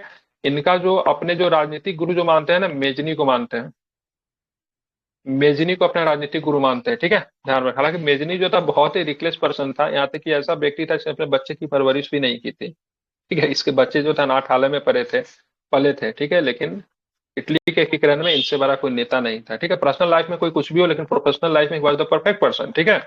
इसलिए पर्सनल लाइफ और प्रोफेशनल लाइफ को हमेशा अलग रखना चाहिए। इसका परफेक्ट एग्जाम्पल मेजनी है। मेजनी का लाइफ स्टोरी पढ़िएगा तो लगे कितना बर्बाद आदमी था यार ये। मतलब अपने बच्चा का, इसके 3 बच्चे थे, लेकिन कभी आई थिंक मुझे लगता है 5 से 10 बार भी अपने बच्चे से मिला तक नहीं था, ठीक है। लेकिन ये व्यक्ति को इटली के एकीकरण करना इट्स टफेस्ट प्रॉब्लम, ठीक है। लेकिन 1871 में इन्होंने इटली के एकीकरण की नींव रखी। और ऐसा व्यक्ति था, इटली का एकीकरण करने के बाद इसने किसी भी राजनीतिक पद को नहीं लिया। राजनीतिक पर प्राइम मिनिस्टर काउंट काबूर के पास आया था, ठीक है। और वर्ल्ड हिस्ट्री जो है आपको पढ़ना है, ऑप्शनल में पढ़ना है, ठीक है। इसीलिए बीपीएससी में सभी लोग ऑप्शनल में वर्ल्ड हिस्ट्री रखिएगा। मैं बहुत अच्छा पढ़ाता हूँ, ठीक है। मजा आएगा वर्ल्ड हिस्ट्री पढ़ने में। और वर्ल्ड पॉलिटिक्स को समझने के लिए वर्ल्ड हिस्ट्री बहुत अच्छा होता है। लाला लाजपत राय, जिन्हें अक्सर लोग प्राय शेरे पंजाब, भारत का सिंह कहते थे, एक दानी, समाज सुधारक और सच्चे देशभक्त थे। स्वामी दयानंद के प्रभाव में आकर वो कट्टर आर्य समाजी बन गए। वे डीएवी कॉलेज लाहौर में स्थापना से संबंधित थे। लेकिन ये जो थे आर्य समाजी में 2 कैटेगरी था, चेंजर के भूमिका में थे। ये चाहते थे ठीक है यार, मतलब मांसाहारी के समर्थक थे, और ये मतलब ना क्या बोलते उसको यार, न्यू एजुकेशन के समर्थक थे। नई नीति जो आई थी, सॉरी क्या बोलते हैं, नई शिक्षा के समर्थक थे, जिसमें वेस्टर्नाइजेशन भी थोड़ा होता है तो कोई दिक्कत नहीं। और दूसरे जो आर्य समाज के जो नेता जो थे, जिसमें मुख्यतः नेता जो थे स्वामी श्रद्धानंद थे, वो गुरुकुल शिक्षा के समर्थक थे और शाकाहारी के समर्थक थे, ठीक है। इसलिए आर्य समाज आगे चल के टूटता भी है। हालांकि लाला हंसराज के साथ मिलकर लाहौर में डीएवी कॉलेज की स्थापना की थी। और लाला हंसराज वॉज द फर्स्ट, पहला व्यक्ति थे, पहला प्रिंसिपल बनाए गए तो वही बनाए गए थे। हालांकि उनमें भूमिका जो थी इनका भी था। एक निर्भीक पत्रकार थे, तब उन्होंने पंजाबी और वंदे मातरम समाचार पत्र का प्रारंभ किया। एक अंग्रेजी पत्र दी पीपल भी प्रारंभ किया था। राजनीतिक विचारधारा में उग्रवादी थे। 1920 में कांग्रेस के कलकत्ता अधिवेशन के अध्यक्ष चुने गए, ठीक है। कलकत्ता में जो था ना, एक विशेष अधिवेशन हुआ था जिसमें सहयोग संबंधी प्रस्ताव भी रखे गए थे, उनके अध्यक्ष चुने गए थे। स्वराज दल की स्थापना में उन्होंने शियार दास और मोतीलाल नेहरू इत्यादि का सहयोग भी किया। तो केंद्रीय विधानसभा में स्वराज दल की ओर से चुने गए थे। इनकी कुछ अन्य महत्वपूर्ण कृतियां अनहैप्पी इंडिया है, यंग इंडिया है, ध्यान रखिए, यंग इंडिया लाला लाजपत राय का भी, महात्मा गांधी का भी है। तो महात्मा गांधी जो यंग इंडिया में वो अपने लेख लिख के प्रतिदिन दैनिक न्यूज़पेपर थी, ये इनका बुक जैसा है। एक व्याख्या आर्य समाज का इतिहास, कुछ महत्वपूर्ण व्यक्तियों जैसे मैजनी, गैरिबाल्डी, स्वामी दयानंद सरस्वती, शिवाजी, श्री कृष्ण जी की जीवनी भी लिखी थी। उल्लेखनीय है कि AITUC, all India trade union Congress, काफी इंपॉर्टेंट संस्था है, जो कि अभी भी मजदूरों के हित की बात करने वाली सबसे बड़ी संस्था, सबसे पुरानी भी है, ठीक है। AITUC, एटक, जिसको फिर all India trade union Congress, जो कि मजदूरों की थी। 1920 में इन्होंने प्रथम अध्यक्ष भी थे। 2 व्यक्ति थे, एक का नाम था MN जोशी, क्या नाम था, मल्हार नारायण जोशी, ठीक है, MN जोशी कहते थे, वो भी थे। और साथ में कौन थे, ये भी थे। बॉम्बे में इसकी स्थापना हुई थी। अब पंजाब नेशनल बैंक की नींव आई थिंक कब पड़ी थी, 1894 के आसपास होगा, एक बार चेक कर लेना, ठीक है। उसके भी प्रथम संस्थापक जो थे यही थे। पंजाब नेशनल बैंक का चेक करना कब हुआ था, सब 1894 आई थिंक होना चाहिए, तो उसके भी वही सर, संस्थापक सही थे, है ठीक है। सर। तो निम्नलिखित में से कौन भारतीय राष्ट्रीय कांग्रेस की उदारवादियों से नहीं जुड़े थे, तो ध्यान रखना है लाला लाजपत राय जो थे नहीं जुड़े थे, ठीक है। चलिए आगे देखेंगे। यहाँ पे बताना है लाला लाजपत राय, लाल बाल पाल त्रिगुट में कौन व्यक्ति भारतीय राष्ट्रीय कांग्रेस के अध्यक्ष चुने गए थे, तो केवल लाला लाजपत राय चुने थे, बिपिन चंद्र पॉल नहीं रहे थे। और बाल गंगाधर तिलक भी नहीं रहे थे। ठीक है। सितंबर 1920 में कलकत्ता में लाला लाजपत राय की अध्यक्षता में कांग्रेस का विशेष अधिवेशन हुआ। ध्यान रखिएगा 1920 में दो अधिवेशन होता है। ठीक है। एक नागपुर अधिवेशन था जिसकी अध्यक्षता राघवाचारी जी ने किया था, और फिर 1920 में आप देखोगे तो कलकत्ता में एक और अधिवेशन होता है जिसको विशेष अधिवेशन बोलते हैं। ठीक है। इसीलिए ना कभी कभी ना बिहार में जब पूछता है ना तो नंबरिंग खराब हो जाता है। ठीक है। क्योंकि 1920 में दो दो अधिवेशन हो गया तो कुछ लोग इसको एक ही काउंट करेंगे 1920 को, और एक किसी लोग दो काउंट कर देते हैं, थोड़ा नॉर्मनिंग क्या होता है खराब हो जाता है। ठीक है।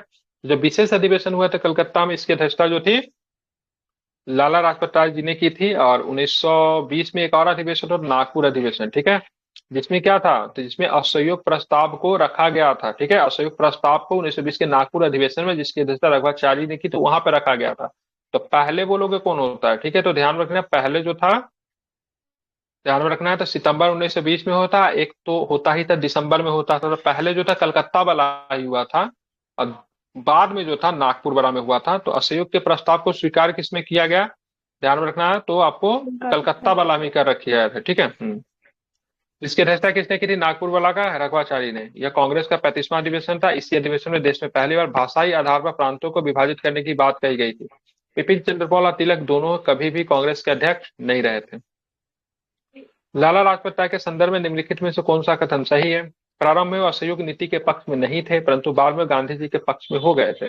स्वराज पार्टी के गठन में लाला लाजपत राय भी शामिल थे। ठीक है। तो ध्यान रखना दोनों के दोनों स्टेटमेंट की बात करेंगे तो आपका सही है। ठीक है। लाला लाजपत राय राष्ट्रीय आंदोलन में त्रिमूर्ति लाल बालपाल के सबसे महत्वपूर्ण अगुवा थे।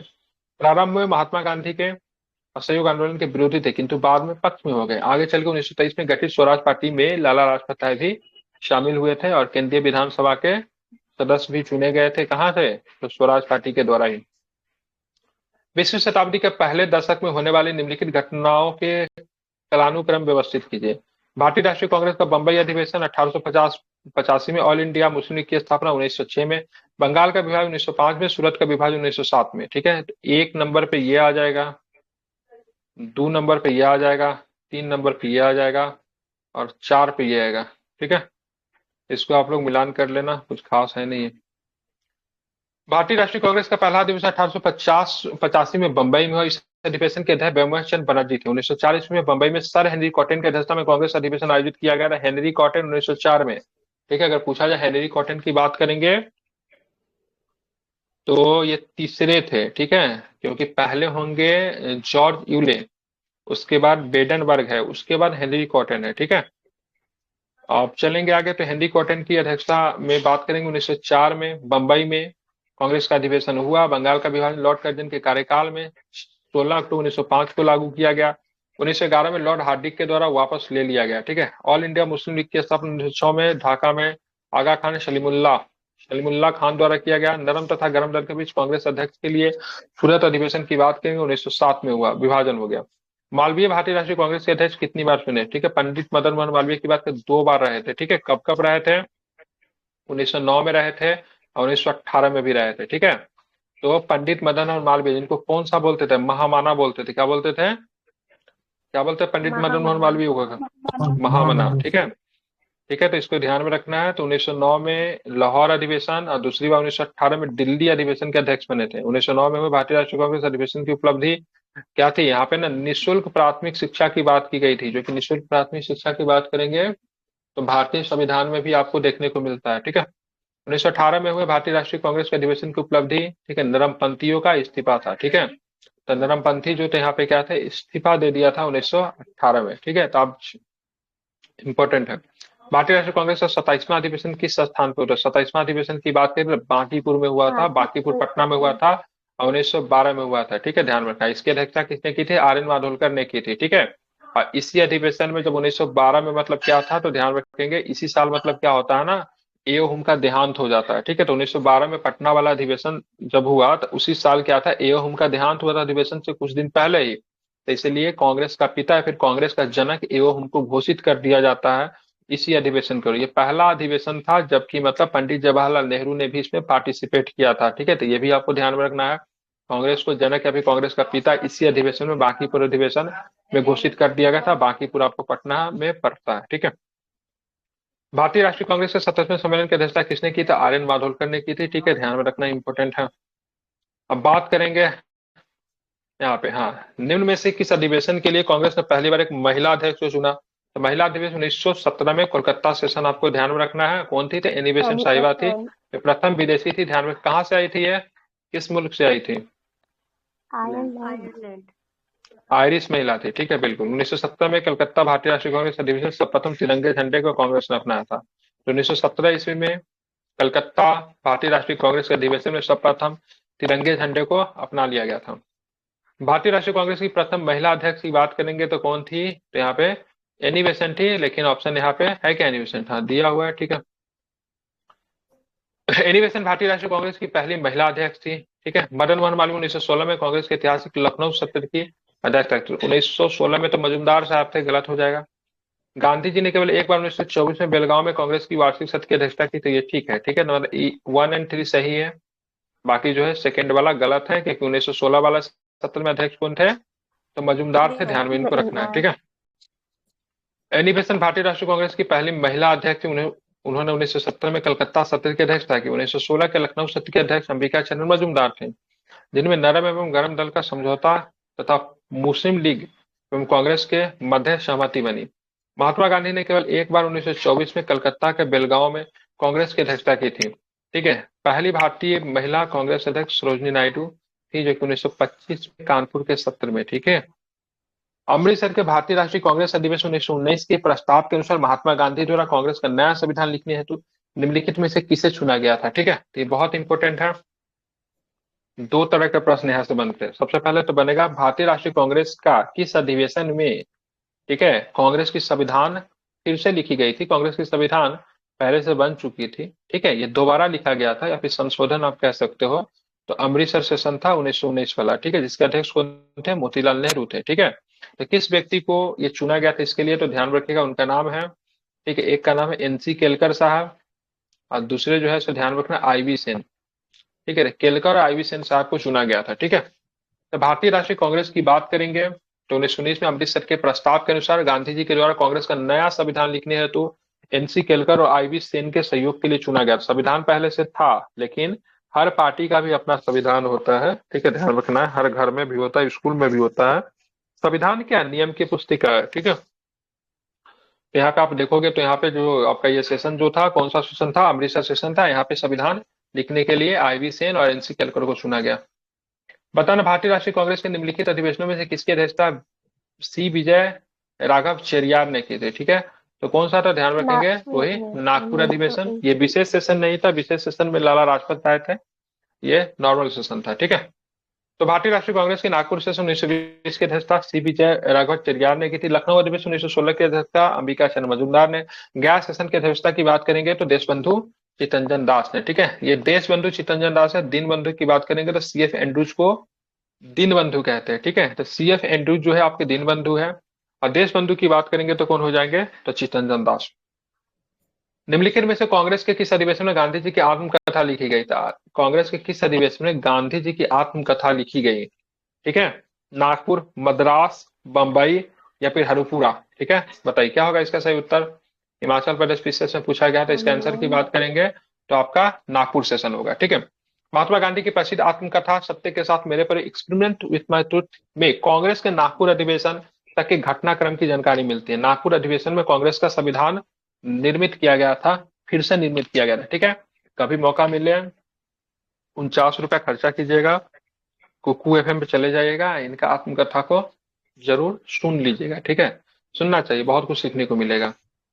ठीक है, देखिएगा इंसान शो अप कैसे करता है, कैसे सोसाइटी में दोस्तों के साथ में बढ़िया बनने की कोशिश करता है, मेल इन्फीरियर क्या होता है। ठीक है, कैसे मतलब ये अपने वाइफ, क्या नाम था, कस्तूरबा गांधी जी पे गुस्सा करते थे, काफी कम एज था दोनों का। ठीक है, बहुत अच्छे तरीके से अपने रिलेशनशिप को बहुत बढ़िया तरीके से मतलब वो किया, बहुत बहुत बहुत बढ़िया है। ठीक है, और किसी भी चीज को छिपाया नहीं गया, बहुत अच्छे तरीके से लिखा गया। ठीक है, माँ एक्सपेरिमेंट हर व्यक्ति को पढ़ना चाहिए। ठीक है, मौका पढ़िए, पढ़ तो नहीं सकते हो लेकिन एटलीस्ट सुन सकते हैं, यूट्यूब पे भी आई थिंक मिल जाएगा। ठीक है, देख लेना एक बार, हालांकि वहां पे अच्छे से दिया रहता है, कुकू पे बहुत अच्छे से। 1921 में अहमदाबाद अधिवेशन में निम्नलिखित नेताओं में किसने संपूर्ण स्वराज को कांग्रेस का लक्ष्य बनाने का प्रस्ताव रखा? तो हसत मोहानी। बहुत इंपॉर्टेंट क्वेश्चन है। 1921 में अहमदाबाद अधिवेशन निम्नलिखित नेताओं में किसने संपूर्ण स्वराज को कांग्रेस का लक्ष्य बनाने का प्रस्ताव रखा? तो हसत मोहानी। ठीक है। 1921 में अहमदाबाद में कांग्रेस अधिवेशन हसत मोहानी ने पहली बार संपूर्ण स्वराज को कांग्रेस का लक्ष्य बनाने का प्रस्ताव रखा, लेकिन यह प्रस्ताव असफल रहा। इस अधिनियम की अध्यक्षता किसने की थी? हकीम अजमल खान। ठीक है, ध्यान में रखना है। ठीक है, तो हकीम अजमल खान प्रथम कार्यकारी अध्यक्ष ने किया था। 1929 के लाहौर अधिवेशन की अध्यक्षता पंडित जवाहरलाल नेहरू की अध्यक्षता में पूर्ण स्वराज की मांग रखी गई थी। ठीक है, तो ध्यान में रखना, इंपॉर्टेंट है। हकीम अजमल खान की बात करेंगे ना, ये प्रमुख स्वतंत्रता सेनानी थे। इनके जन्म दिवस को यूनानी चिकित्सक दिवस के तौर पे मनाते हैं। ठीक है, हकीम अजमल खान। ठीक है, इसको आपको ध्यान में रखना। बताना है भारतीय स्वतंत्रता संग्राम के दौरान निम्नलिखित में से किसने प्रस्तावित किया कि स्वराज को सभी प्रकार के विदेशी नियंत्रण से मुक्त संपूर्ण स्वतंत्रता के रूप में परिभाषित किया जाता है? तो क्या बताया, तो क्या होगा बताइए। मौलाना हसन मोहानी।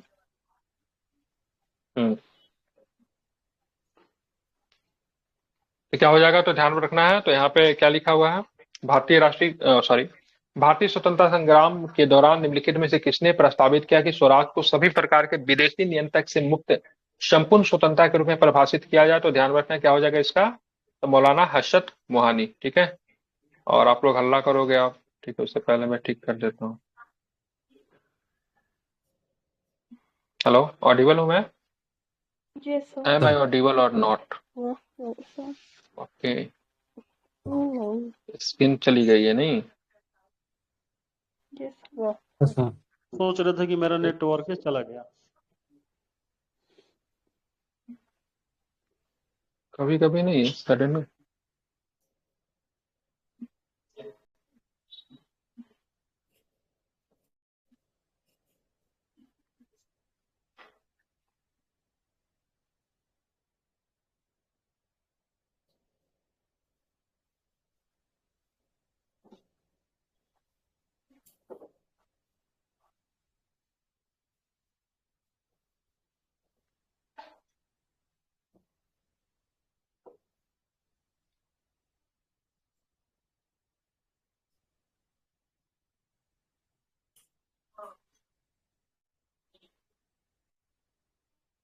चलिए, 1922 के भारतीय राष्ट्रीय कांग्रेस के गया अधिवेशन के अध्यक्ष कौन थे? तो क्या बताएंगे, शिया दास। ठीक है, गया अधिवेशन की बात करेंगे, ध्यान रखना है। कितने नंबर, 54वां था कि 55वां था? कौन सा? नहीं, कैसे 54 होगा यार, 54 नहीं होगा। 54 तो रामगढ़ वाला सेशन था। Sir, question number 123 फिर से एक बार बता दीजिए। 37वां 38वां सेशन होगा ये। ठीक है, देखेंगे यहाँ पे। तो यहाँ पे क्या था, during the Indian freedom struggle who among the following propose the swaraj should be defined as the complete independence free from all foreign control. ठीक है, स्वराज का मतलब क्या था, सही रूप से डिफाइन किया था कि स्वराज को सभी प्रकार के विदेशी नियंत्रण से मुक्त संपूर्ण स्वतंत्रता के रूप में परिभाषित किया जाए। ठीक है, तो क्या नाम था इनका, तो मौलाना हर्षद मोहानी। ठीक है, 1922 के भारतीय राष्ट्रीय कांग्रेस के गया अधिवेशन के अध्यक्ष कौन थे? तो चितरंजन दास थे। ठीक है, ध्यान में रखना है, बिहार के गया में हुआ था। 1922 में गया के इंडियन नेशनल कांग्रेस के अधिवेशन के अध्यक्ष कौन थे? अगेन क्वेश्चन सेम, चितरंजन दास। ठीक है, आगे चलते हैं। तो यहाँ पे बताइए, महात्मा गांधी ने भारतीय राष्ट्रीय कांग्रेस के किस अधिवेशन की अध्यक्षता की? तो 24 में हुआ था, बेलगांव में हुआ था। ये 39वां नंबर का था। ठीक है, 39वां नंबर का था, ये भी आपको ध्यान रखना है। ठीक है, उसके बाद कांग्रेस के कभी भी, ठीक है, हाँ, एक चीज ध्यान में रखना है, गांधी जी ने केवल एक बार कांग्रेस का दबा, इसी सम्मेलन में कांग्रेस और मुस्लिम लीग दोनों अलग हो गए थे। ठीक है, तो ये जो था 1924 वाला सेशन जो था, 1916 में तो मिले थे, कहाँ पे मिले थे कांग्रेस और मुस्लिम लीग? लखनऊ अधिवेशन। लखनऊ में मिले थे, अब बेलगांव में बिछड़ गए। ठीक है, ध्यान में रखना। उसके बाद कभी भी मेल मिलाप हुआ ही नहीं। भारतीय राष्ट्रीय कांग्रेस का एकमात्र अधिवेशन जिसकी अध्यक्षता महात्मा गांधी ने की थी, तो क्या बताएंगे, बेलगांव सेशन। ठीक है, बेलगांव कहाँ पे पड़ता है? कर्नाटक। कर्नाटक।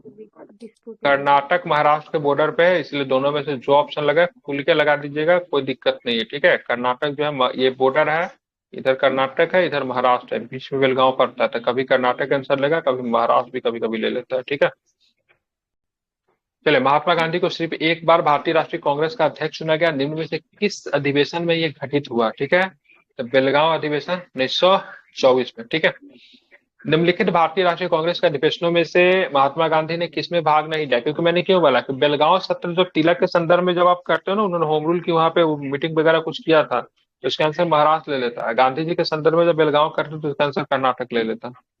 तो निम्नलिखित भारतीय राष्ट्रीय कांग्रेस के अधिवेशनों में से महात्मा गांधी ने किसमें भाग नहीं लिया था? ठीक है, तो भाग किसमें? त्रिपुरी में नहीं लिया था, हरिपुरा में नहीं लिया था, लाहौर में नहीं लिया था, या फिर बेलगांव में नहीं लिया था? बताइए क्या इसका सही उत्तर होगा, क्या तुक्का लगाना चाहेंगे?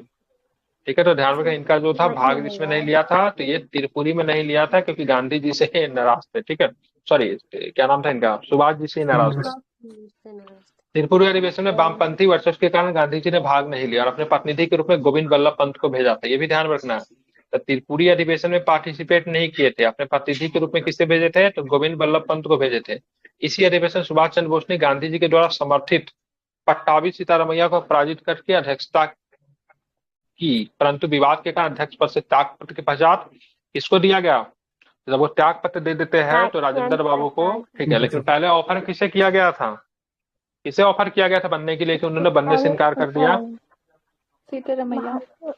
नहीं, ठीक है, नेहरू जी को ऑफर किया गया था लेकिन उन्होंने बनने से इनकार कर दिया, तो बाद में किसे बनाया गया?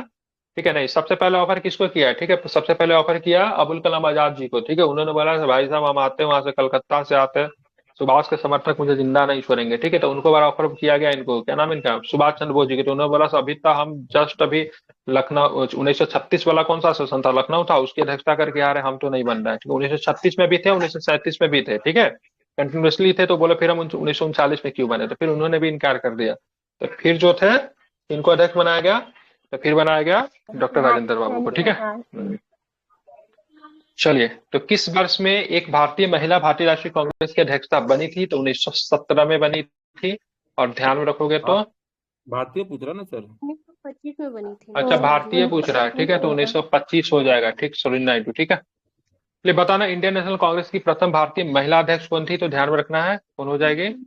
सरोजिनी प्रथम नायडू। भारतीय पूछ रहा है ना, सरोजिनी नायडू जी हो जाएंगे। ठीक है, भारतीय राष्ट्रीय कांग्रेस के बारे में निम्नलिखित कथनों पर विचार कीजिए। सरोजिनी नायडू कांग्रेस के अध्यक्ष होने वाली प्रथम महिला थी, तो ये गलत है, प्रथम भारतीय महिला थी।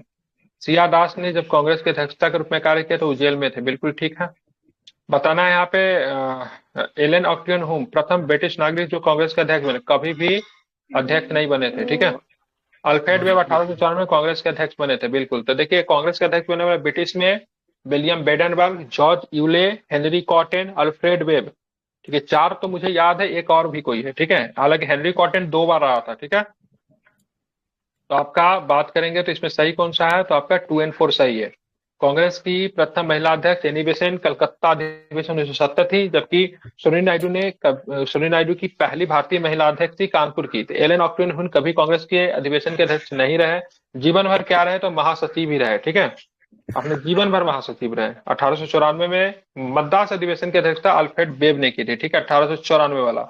तो सबसे पहले आप ध्यान, जॉर्ज यूले, उसके बाद है विलियम बेडनबर्ग है कि अल्फ्रेड वेब है, जो भी होगा।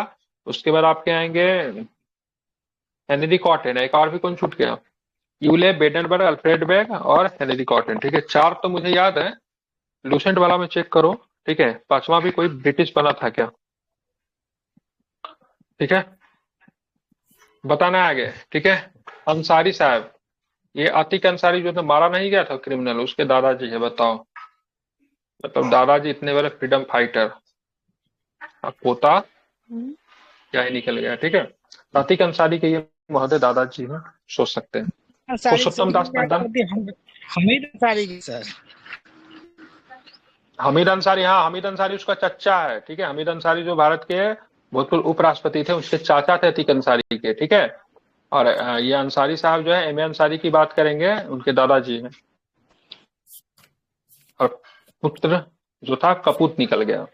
पुरुषोत्तम दास टंडन, सरोजिनी नायडू, सुभाष चंद्र बोस। ठीक है, तो यहाँ पे सरोजिनी नायडू जी कानपुर में जाएंगे, सुभाष चंद्र बोस जी हरिपुरा में जाएंगे, एम ए अंसारी मद्रास में जाएंगे, और पुरुषोत्तम दास टंडन की बात करेंगे नासिक में जाएंगे। ठीक है, ऑप्शन नंबर सी। तो 42वां कांग्रेस सम्मेलन दिसंबर 1927 में मद्रास में संपन्न में हुआ, जिनकी अध्यक्षता किसने की?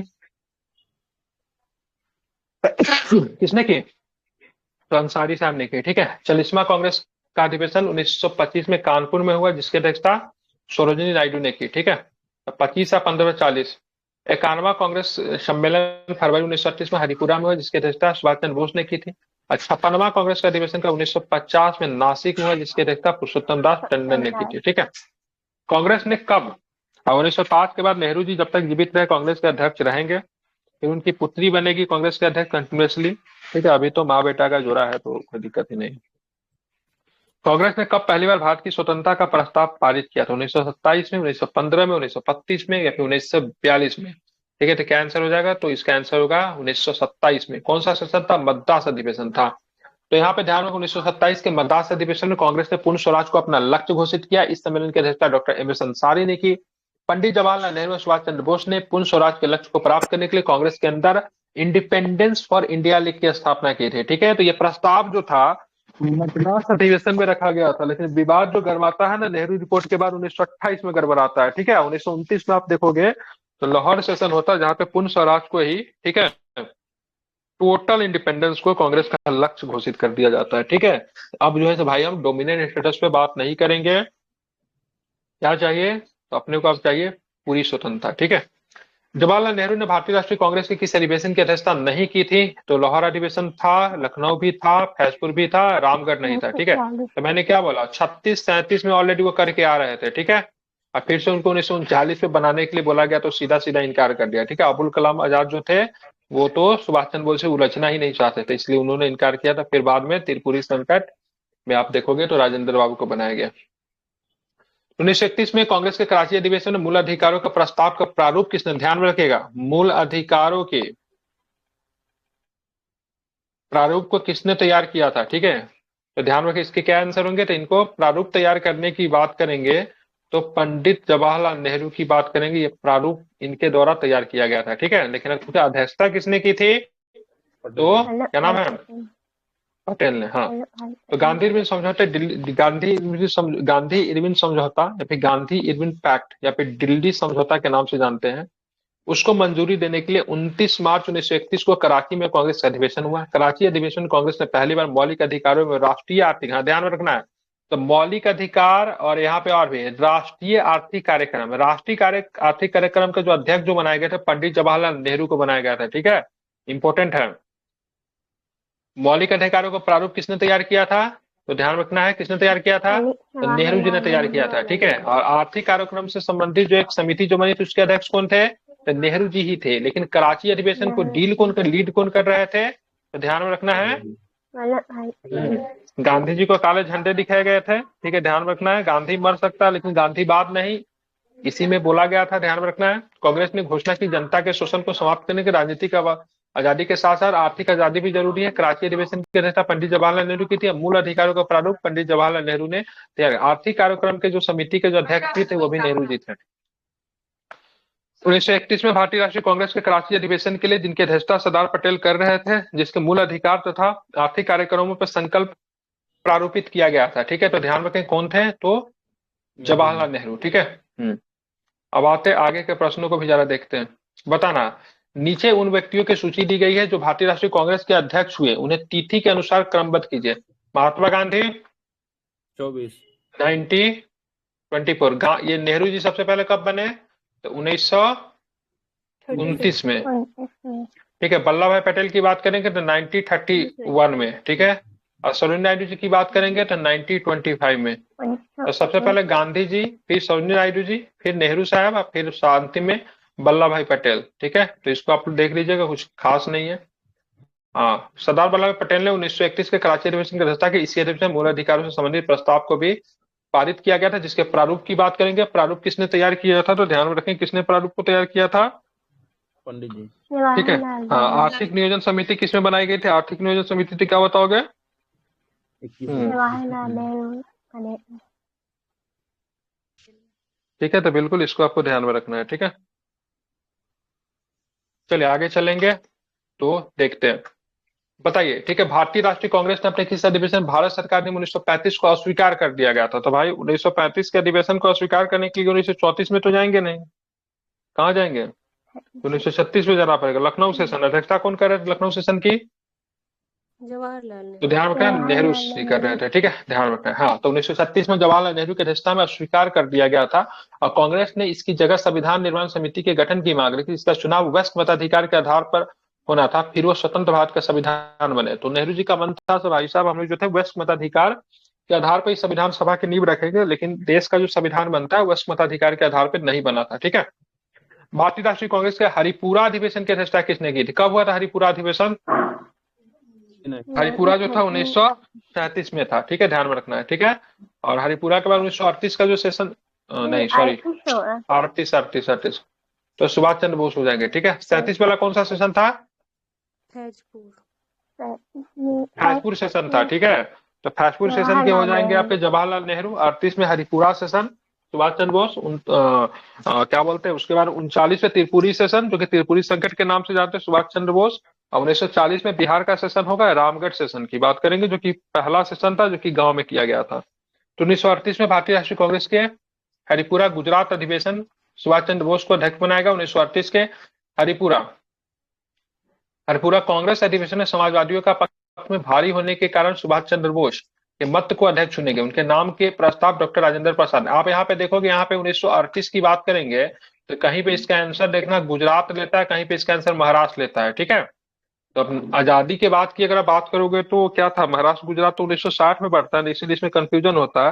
लेकिन प्रॉपर अगर जगह के हिसाब से बात करोगे तो कहाँ पे था? ठीक है, तो गुजरात में था, ठीक है, ध्यान में रखना है, ठीक है, इंपॉर्टेंट है। अब बात करेंगे 1938 के हरिपुरा कांग्रेस के अधिवेशन निम्नलिखित में से किसने सुभाष चंद्र बोस को अध्यक्ष के रूप में नामित किया था? तो हरिपुरा में नामित किसने किया था? किसने किया था? राजेंद्र बाबू ने, ठीक है। तो बिल्कुल, तो हरिपुरा कांग्रेस के अधिवेशन में निम्नलिखित में से किसने सुभाष चंद्र बोस को अध्यक्ष के रूप में नामित किया था? तो राजेंद्र बाबू ने, ठीक है। सन 1938 में भारतीय राष्ट्रीय कांग्रेस के अध्यक्ष निर्वाचित कौन हुए थे? तो अध्यक्ष की बात करेंगे तो सुभाष चंद्र बोस जी। बताना, हरिपुरा जहां भारतीय राष्ट्रीय कांग्रेस का वार्षिक अधिवेशन हुआ 1938 में, हरिपुरा सुभाष चंद्र बोस की अध्यक्षता में हुआ था, वो निम्नांकित राज्य में स्थित है, तो ध्यान रखें गुजरात में। लेकिन आजादी से पहले गुजरात महाराष्ट्र, ऐसा महाराष्ट्र का तो कोई कॉन्सेप्ट था नहीं, ठीक है। बॉम्बे राज हुआ करता था, डेट टाइम कौन था? बॉम्बे राज था। 1960 में क्या होता है, बॉम्बे राज का क्या होता है, विभाजन होता है। तो 1960 में आप देखना महाराष्ट्र और गुजरात बनता है, ठीक है। तो पहले क्या था, बॉम्बे राज था। गुजरात किसका हिस्सा था? तो बॉम्बे प्रेसिडेंसी के अंतर्गत ही गुजरात आता था। बॉम्बे क्या था? प्रेसिडेंसी था, बॉम्बे प्रेसिडेंसी में गुजरात आता था, ठीक है, ध्यान में रखना है ना। गुजरात का कोई अपना प्रेसिडेंसी नहीं था, तो स्टेट डेट टाइम की बात करोगे बॉम्बे होगा। लेकिन 1960 में क्या होता है, 1960 में बॉम्बे का विभाजन होके गुजराती भाषी के लिए गुजरात बनाया जाएगा, मराठी भाषाओं के लिए महाराष्ट्र बनाया जाएगा, ठीक है। तो इसका आंसर कभी कभी महाराष्ट्र और गुजरात में कंफ्यूजन होता है, तो इसी वजह से होता है, और कोई दिक्कत नहीं, ठीक है। तो ये कहाँ पे पड़ेगा, ये हरिपुरा तो गुजरात में, ठीक है। एक फैजपुर के लेके भी कंफ्यूजन होता है, महाराष्ट्र फैजपुर के लेके क्या कंफ्यूजन, बंगाल वगैरह को लेकर आई थिंक था। कहाँ पे पड़ता है फैजपुर? 1935 वाला बंगाल लेता है आई थिंक फैजपुर में। अध्यक्षीय संबोधन के समय जिस कांग्रेस अध्यक्ष ने हिंदी भाषण के लिए रोमन लिपि लागू करने की वकालत की, वो कौन थे? अबुल कलाम आजाद, महात्मा गांधी, जवाहरलाल नेहरू या फिर सुभाष चंद्र बोस, ठीक है। तो सुभाष चंद्र बोस थे। हरिपुरा कांग्रेस अधिवेशन 1938 में अपने अध्यक्षीय संबोधन के समय में हिंदी एवं उर्दू भाषा के लिए रोमन लिपि लागू करने की वकालत की थी। इनका एक सेशन जो था 1939 वाला त्रिपुरी में हुआ था। त्रिपुरी किस राज्य में पड़ता? त्रिपुरी मध्य प्रदेश में। मध्य प्रदेश में ना, जबलपुर शहर में है, नर्मदा नदी के किनारे ये सेशन हुआ था, ठीक है। भारतीय स्वतंत्रता संघर्ष में, ठीक है, हरिपुरा कांग्रेस किस कारण से एक मील का पत्थर बनी हुई है, ठीक है।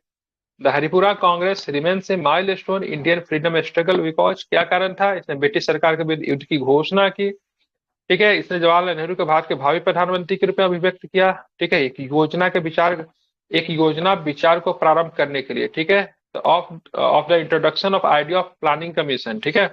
हरिपुरा गुजरात में फरवरी 1938 में आयोजित कांग्रेस के सत्र में सुभाष चंद्र बोस ने अपने अध्यक्षीय भाषण में कहा कि आजाद भारत का पहला कार्य राष्ट्रीय योजना आयोग का गठन करना है।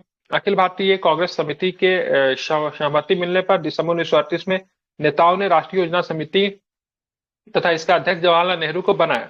इस समिति के अन्य सदस्यों मेघनाथ शाह जो कि वैज्ञानिक थे, ध्यान में रखना है, विश्वेश्वरैया, केटी शाह एवं अन्य लोग शामिल थे। तो ये पूछा जा सकता है। तो ये जो अध्यक्ष कौन थे, तो जवाहरलाल नेहरू बने थे ना, बताया था ना मैं, ध्यान में रखना। उसके अन्य सदस्य कौन थे, मेघनाथ शाह थे, विश्वेश्वरैया थे, केटी शाह थे। इनको भविष्य की आजाद भारत के पुनर्निर्माण का खाका बनाने का भी कार्य किया गया। इनमें से कौन सबसे कम आयु में भारतीय राष्ट्रीय कांग्रेस के अध्यक्ष बने थे, तो अबुल कलाम आजाद मात्र 40 साल की उम्र में बन गए थे। ठीक है, जन्म कब हुआ था, 40 से भी कम था इनका, 88 में जन्म हुआ था ना, 12 साल उधर। ठीक है, 1923 में बन गए थे, मतलब 35 साल में बन गए थे। ठीक है, सॉरी 35 साल में बन गए थे, और मात्र 35 वर्ष की अवस्था में भारतीय राष्ट्रीय कांग्रेस के सबसे कम उम्र के अध्यक्ष में 1940 में रामगढ़ शासन की भी अध्यक्षता की। लगातार 6 वर्षों तक कांग्रेस के अध्यक्ष में लॉन्गेस्ट सर्विंग भी प्रेसिडेंट थे।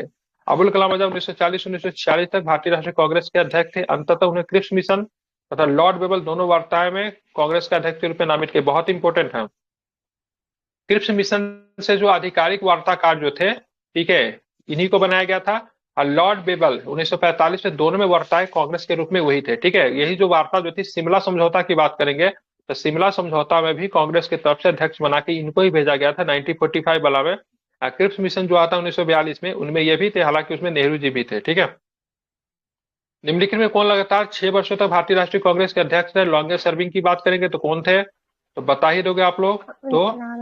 तो ध्यान रखना, अबुल कलाम आजाद साहब। इनका जन्म अरब में हुआ था। ठीक है, ये अरब में थे, इनके पिताजी बहुत पहले चले गए थे अरब में, तो इनका जन्म भारत में नहीं हुआ था। ठीक है, तो बड़ा अच्छा उर्दू भाषा के जानकार थे। ठीक है, ये भी ध्यान, शिक्षा मंत्री बने भारत के। और इनका जन्म कब, तारीख कब मनाते हैं, क्या बोला, शिक्षा दिवस क्या मनाते हैं इनके जन्मदिन पे? 11 नवंबर। 11 नवंबर को।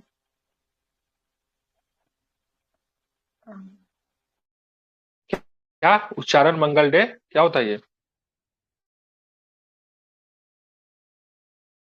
ठीक है, शिक्षा दिवस मनाते हैं। ठीक है, चलिए बात करेंगे वो कांग्रेस के वे कौन से कांग्रेस सदस्य क्रिप्स मिशन व लॉर्ड बेबल दोनों में वार्ताएं की, तो ध्यान रखना कौन थे, तो अबुल कलाम आजाद ही थे। ठीक है, अब बात करें अबुल कलाम आजाद की, बात करेंगे तो ये रामगढ़ सेशन में थे। सोनी नायडू की बात करेंगे तो कानपुर सेशन में थी।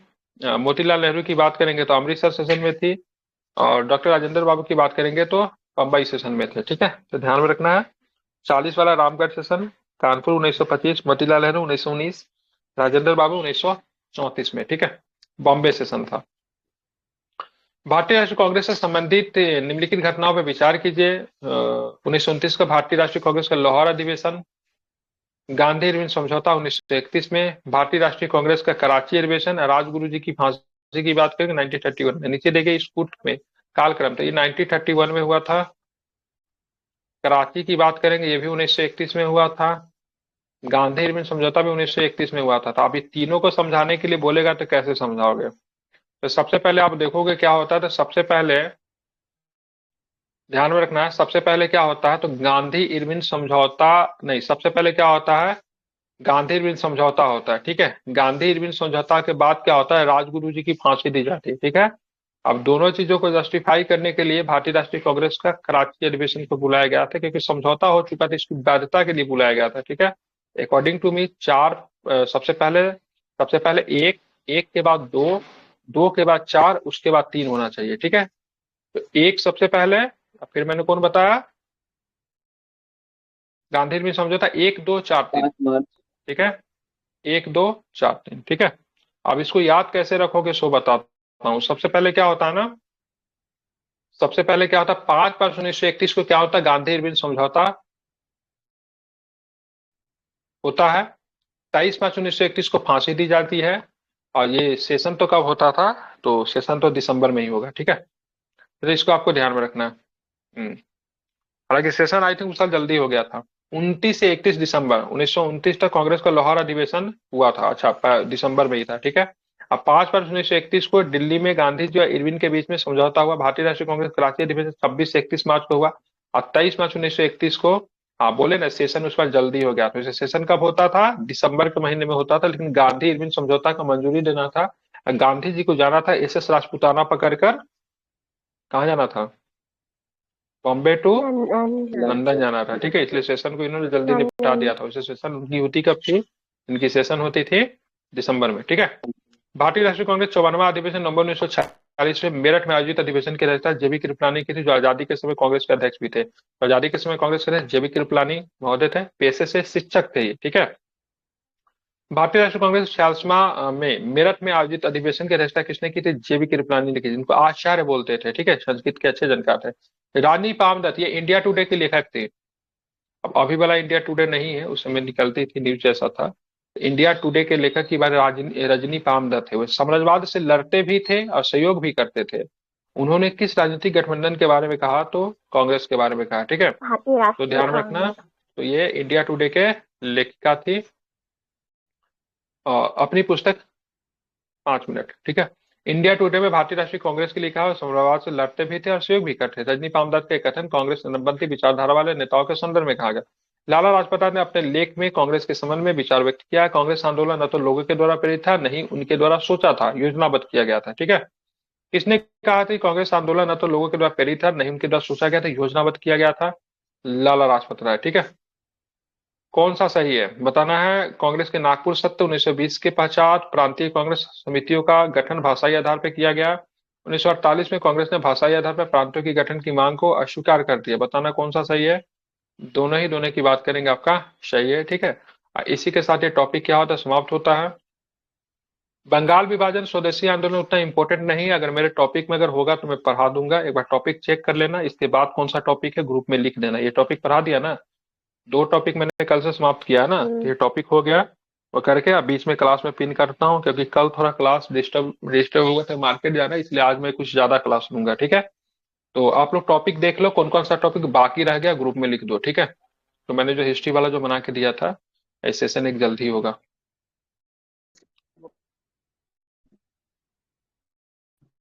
पता है इसी सेशन का ना, इससे आसान क्वेश्चन ही था, इतना आई थिंक वो लोग एक्सप्लेन भी नहीं करते।